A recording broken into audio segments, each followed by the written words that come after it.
This is Aldous Huxley, a man haunted by a vision of hell on earth. A searing social critic, Mr. Huxley, 27 years ago, wrote Brave New World, a novel that predicted that someday the entire world would live under a frightful dictatorship.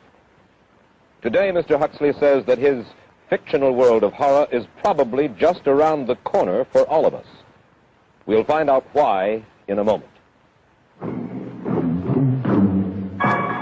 The Mike Wallace Interview, presented by the American Broadcasting Company in association with the Fund for the Republic, brings you a special television series discussing the problems of survival and freedom in America. Good evening. I'm Mike Wallace. Tonight's guest, Aldous Huxley, is a man of letters, as disturbing as he is distinguished. Born in England, now a resident of California, Mr. Huxley has written some of the most electric novels and social criticism of this century. He's just finished a series of essays called Enemies of Freedom, in which he outlines and defines some of the threats to our freedom in the United States. And Mr. Huxley, right off the bat, let me ask you this. As you see it, who and what are the enemies of freedom here in the United States? Well, I don't think you can say who in the United States. I don't think there are any sinister persons deliberately trying to rob people of their freedom. But I do think, first of all, that there are a number of impersonal forces which are pushing in the direction of less and less freedom. And I also think that there are a number of technological devices which anybody who wishes to use can use to accelerate this process of going away from freedom, of imposing control. Well, what are these forces and these devices, Mr. Huxley? I should say that there are two main impersonal forces. The first of them is not exceedingly important in the United States at the present time, though very important in other countries. This is the force which in general terms can be called overpopulation, the mounting pressure of population pressing upon existing resources. This, of course, is an extraordinary thing. Something is happening which has never happened in the world's history before. I mean, let's just take a simple fact that between the time of the birth of Christ and the landing of the Mayflower, the population of the Earth doubled. It rose from 250 million to probably 500 million. Today, the population of the Earth is rising at such a rate that it will double in half a century. Well, why should overpopulation work to diminish our freedoms? Well, in a number of ways. I mean, the experts in the field, like Harrison Brown, for example, pointed out that in the underdeveloped countries, actually the standard of living is at present falling, that people have less to eat and less goods per capita than they had 50 years ago. And as the position of these countries, the economic position, becomes more and more precarious, obviously the central government has to take over more and more responsibility for keeping the ship of state on an even keel. And then, of course, you're likely to get social unrest under such conditions, with again an intervention of the central government. So that I think one sees here a pattern which seems to be pushing very strongly towards a totalitarian regime. And unfortunately, as in all these underdeveloped countries, the only highly organized political party is the Communist Party, it looks rather as though they will be the heirs to this unfortunate process, that they will step into the position of power. Well, then, ironically enough, one of the greatest forces against communism in the world, the Catholic Church, according to your thesis, would seem to be pushing us directly into the hands of the communists because they are against birth control. Well, I think this strange paradox probably is true. There is it's an extraordinary situation, actually. I mean, one has to look at it, of course, from a biological point of view. The whole essence of biological life on Earth is a question of balance, and what we have done is to practice death control in a most intensive manner without balancing this with the birth control at the other end. Consequently, the birth rates remain as high as they were, and death rates have fallen substantially. All right, then, so much for the time being anyway for overpopulation. Another force that is diminishing our freedoms. Well, another force which I think is very strongly operative in this country is the force of what may be called over-organization. As technology becomes more and more complicated, it becomes necessary to have more and more elaborate organizations, more hierarchical organizations. And incidentally, the advance of technology has been accompanied by an advance in the science of organization. It's now possible to make organizations on a larger scale than was ever possible before. And so that you have more and more people living their lives out as subordinates in these hierarchical systems controlled by bureaucracies, either the bureaucracies of big business or the bureaucracies of big government. Now, the devices that you were talking about, are there specific devices or methods of communication which diminish our freedoms in addition to overpopulation and over-organization? Well, there are certainly devices which can be used in this way. I mean, let us take, after all, a piece of very recent and very painful history is the propaganda used by Hitler, which was incredibly effective. I mean, what were Hitler's methods? Hitler used terror on the one kind, brute force on the one hand, but he also used a very efficient form of propaganda, which he was using every modern device at that time. He didn't have TV, but he had the radio, which he used to the fullest extent, and was able to impose his will on an immense mass of people. I mean, the Germans were a highly educated people. Well, we're aware of all this, but how do you equate Hitler's use of propaganda with the way that propaganda, if you will, is used, let us say, here in the United States? Are you suggesting that there is a parallel? Needless to say, it's not being used in this way now, but the point is, it seems to me, that there are methods at present available, methods superior in some respects to Hitler's methods, which could be used in a bad situation. I mean, what I feel very strongly is that we mustn't be caught by surprise by our own advancing technology. This has happened again and again in history. Technology has advanced, and this changes social conditions, and suddenly people have found themselves in a situation which they didn't foresee and doing all sorts of things they didn't really want to do. Well, now, what do you mean? Do you mean that we develop our television, but we don't know how to use it correctly? Is that the point that you're making? Well, at present, the television, I think, is being used quite harmlessly. It's being used, I think, I would feel it's being used too much to distract everybody all the time. But, I mean, imagine, which must be the situation in all communist countries, where the television, where it exists, is always saying the same thing the whole time, is always driving along. It's not creating a wide front of distraction, it's creating a one-pointed drumming in of a single idea all the time. It's obviously an immensely powerful instrument. So you're talking about the potential misuse of the instrument. Exactly. We have, after all technology is in itself morally neutral. These are just powers which can either be used well or ill. It's the same thing with atomic energy. We can either use it to blow ourselves up, or we can use it as a substitute for the coal and the oil which are running out. You've even written about the use of drugs in this light. Well, now, this is a very interesting subject. I mean, in this book that you mentioned, this book of mine, Brave New World, I postulated a substance called soma, which was a very versatile drug. It would make people feel happy in small doses. It would make them see visions in medium doses, and it would send them to sleep in large doses.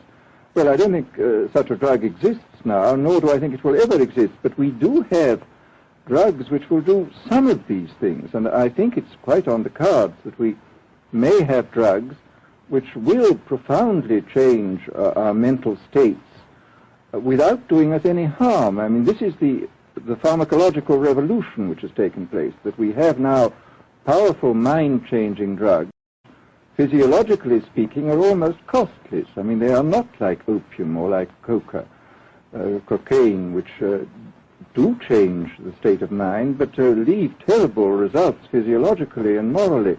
Mr. Huxley, in your new essays, you state that these various enemies of freedom, are pushing us toward a real-life, brave new world, and you say that it's awaiting us just around the corner.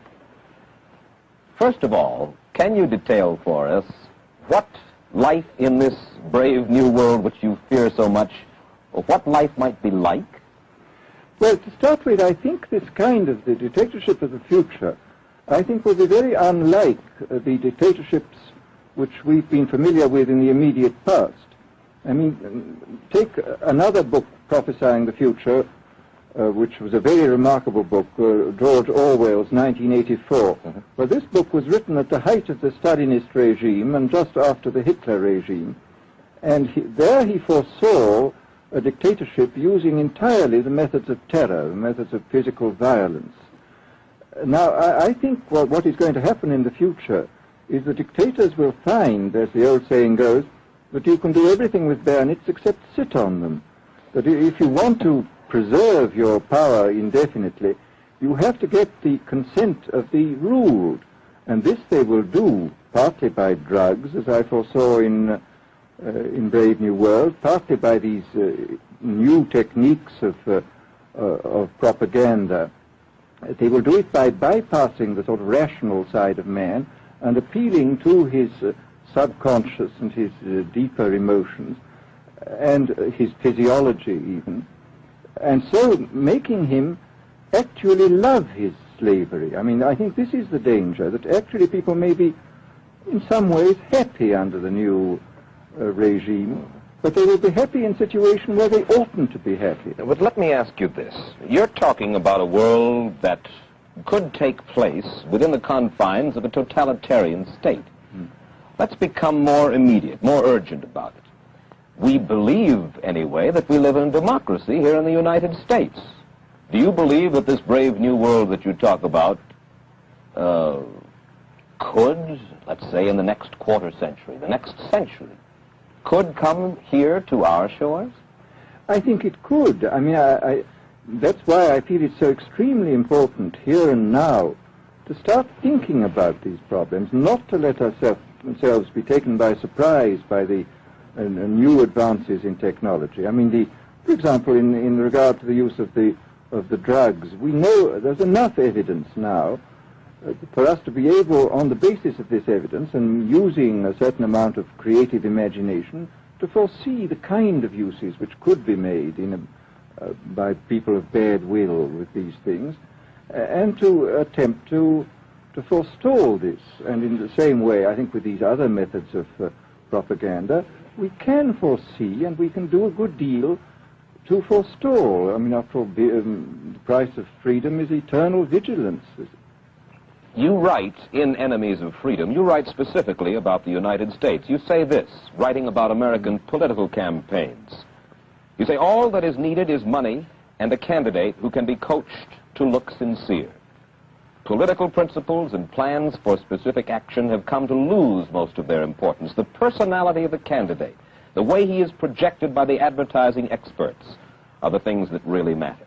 Well, this is, during the last campaign, there was a great deal of this kind of statement by the advertising managers of the campaign parties, this idea that the candidates had to be merchandised as though they were soap or toothpaste, and that you had to depend entirely on the personality. I mean, the personality is important, but there are certainly people with an extremely amiable personality, particularly on TV, who might not necessarily be very good in positions of political trust.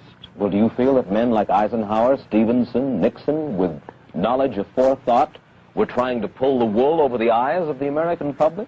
No, but they were being advised by powerful advertising agencies who were making campaigns of a quite different kind from what had been made before. And I think we shall see probably all kinds of new devices coming into the picture. I mean, for example, this thing which got a good deal of publicity last autumn, subliminal projection. I mean, as it stands, this thing, I think, is of no menace to us at the moment. But I was talking the other day to one of the people who has done most experimental work in the psychological laboratory with this, was saying precisely this, that it is not at the moment a danger, but once you've established a principle that something works, you can be absolutely sure that the technology of it is going to improve steadily. And his view of the subject was that, well, maybe they will use it to some extent in the 1960 campaign, but they will probably use it a good deal and much more effectively in the 1964 campaign, because this is the kind of rate at which technology advances. And we'll be persuaded to vote for a candidate that we do not know that we are being persuaded to vote for. Exactly. I mean, this is the rather alarming feature, that you're being persuaded below the level of choice and reason. In regard to advertising, which you mentioned just a little ago, in your writing, particularly in Enemies of Freedom, you attack Madison Avenue, which controls most of our television and radio advertising, newspaper advertising, and so forth. Why do you consistently attack the advertising agency? Well, no, I think that advertisement plays a very necessary role, but the danger, it seems to me, in a democracy is this. I mean, what does a democracy depend on? A democracy depends on the individual voter making an intelligent and rational choice for what he regards as his enlightened self-interest in any given circumstance.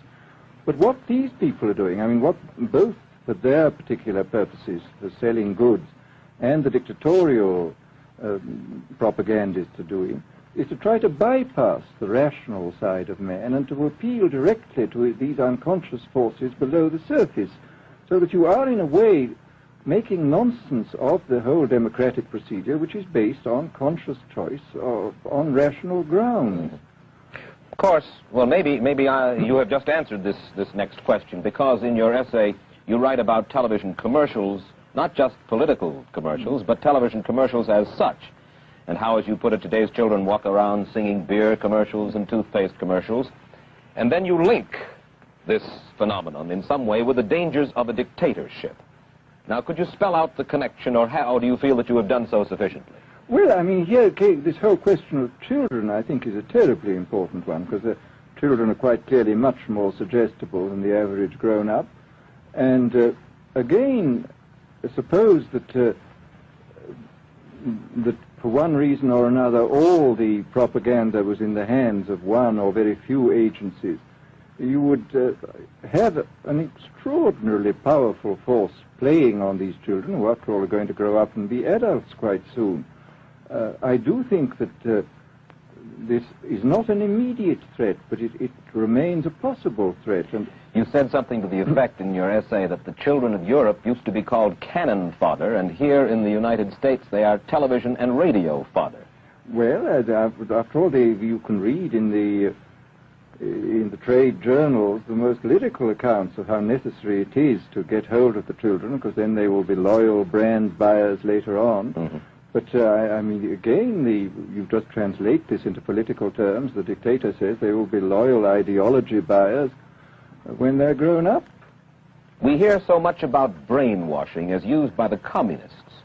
Do you see any brainwashing other than that which we've just been talking about that is used here in the United States? Other forms of brainwashing? Not in the form that has been used in China and in Russia, because this is essentially the application of propaganda methods, the most violent kind, to individuals. It's not a shotgun method like the advertising method. It's a way of getting hold of the person and playing both on his physiology and his psychology till he really breaks down, and then you can implant a new idea in his head. I mean, the descriptions of the methods are really blood-curdling when you read them, and not only the methods applied to political prisoners, but the methods applied, for example, to the training of the young communist administrators and missionaries. They receive an incredibly tough kind of training, which causes about 25% of them to break down or commit suicide, but produces 75% of completely one-pointed fanatics. The question, of course, that keeps coming back to my mind is this. Obviously, politics in themselves are not evil. Television is not in itself evil. Atomic energy is evil, and yet you seem to fear that it will be used in an evil way. Why is it that the right people will not, in your estimation, use them? Why is it that the wrong people will use these various devices and for the wrong motives? Well, I think one of the reasons is that these are all instruments for obtaining power, and obviously the passion for power is one of the most moving passions that exist in man, and after all, all democracies are based on the proposition that power is very dangerous and that it's extremely important not to let any one man or any one small group have too much power for too long a time. After all, what are the British and American constitutions except devices for limiting power?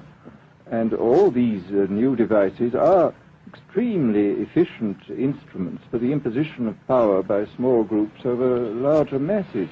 Well, you ask this question yourself in Enemies of Freedom. I'll put your own question back to you. You ask this: in an age of accelerating overpopulation, of accelerating overorganization, and ever more efficient means of mass communication, how can we preserve the integrity and reassert the value of the human individual?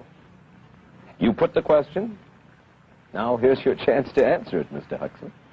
Well, this is obviously, first of all, it's a question of education. I think it's terribly important to insist on individual values. I mean, there is a tendency, as you probably read a book by White, The Organization Man, a very interesting, valuable book, I think, where he speaks about the new type of group morality, group ethic, which speaks about the group as though the group was somehow more important than the individual. But this seems, as far as I'm concerned, to be in contradiction with what we know about the genetical makeup of human beings, that every human being is unique. And it is, of course, on this genetical basis that the whole idea of the value of freedom is based. And I think it's extremely important for us to stress this in all our educational life. And I would say it's also very important to teach people to be on their guard against the sort of verbal booby traps into which they're always being led, to analyze the kind of things that are said to them. Well, I think there is this whole educational side, and I think there are many more things that one could do to strengthen people and to make them more aware of what was being done. You're a prophet of decentralization. Well, yes, if this is feasible.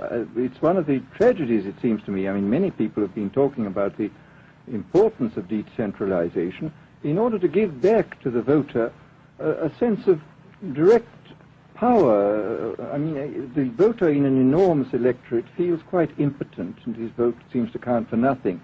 This is not true where the electorate is small and where he is dealing with a group which he can manage and understand. And if one can, as Jefferson, after all, suggested, break up the units into smaller and smaller units, and so get a real self-governing democracy. Well, that was all very well in Jefferson's day, but how can we revamp our economic system and decentralize and at the same time meet militarily and economically the tough challenge of a country like Soviet Russia?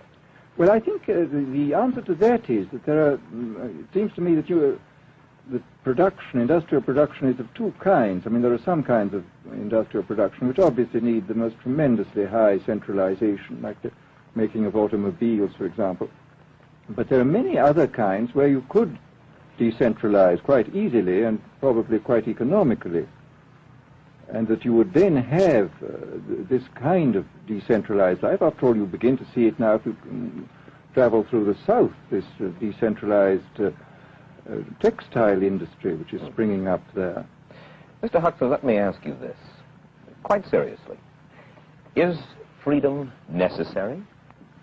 As far as I'm concerned, it is, yes. Why? Is it necessary for a productive society? Yes, I should say it is. I mean, a genuinely productive society. I mean, I think you could produce plenty of goods without much freedom, but I think the whole sort of creative life of man is ultimately impossible without a considerable measure of individual freedom, that initiative, creation, all these things which we value, and I think value properly, are impossible without a large measure of freedom. Well, Mr. Huxley, take a look again at the country which is in the stance of our opponent anyway it would seem to be there, Soviet Russia. It is strong and getting stronger economically, militarily. At the same time, it's developing its art forms pretty well. It seems not unnecessarily to squelch the creative urge among its people, and yet it is not a free society. It's not a free society, but here is something very interesting, that those members of the society, like the scientists who are doing the creative work, are given far more freedom than anybody else. I mean, it's a privileged aristocratic society in which, provided that they don't poke their noses into political affairs, these people are given a great deal of prestige, a considerable amount of freedom, and a lot of money. I mean, this is a very interesting fact about the new Soviet regime, and I think what we're going to see is a people on the whole with very little freedom, but with an oligarchy on top enjoying a considerable measure of freedom and a very high standard of living. And the people down below, the epsilons down below, enjoying very little. And you think that that kind of situation can long endure? I think it can certainly endure much longer than a situation in which everybody is kept down. Because, I mean, they can certainly get their technological and scientific results on such a basis. Well, the next time that I talk to you then, perhaps we should investigate further the possibility of the establishment of that kind of a society, where the drones work for the queen bees up above. Well, but yes, but I must say I still believe in democracy. If we can make the best of the creative activities of the people on top, plus those of the people on the bottom, so much the better. Mr. Huxley, I surely thank you for spending this half hour with us, and I wish you Godspeed, sir. Thank you. Aldous Huxley finds himself these days in a peculiar and disturbing position. A quarter of a century after prophesying an authoritarian state in which people were reduced to ciphers, he can point at Soviet Russia and say, "I told you so." The crucial question, as he sees it now, is whether the so-called free world is shortly going to give Mr. Huxley the further dubious satisfaction of saying the same thing about us. Stay tuned for a preview of next week's interview. Till then, Mike Wallace, good night.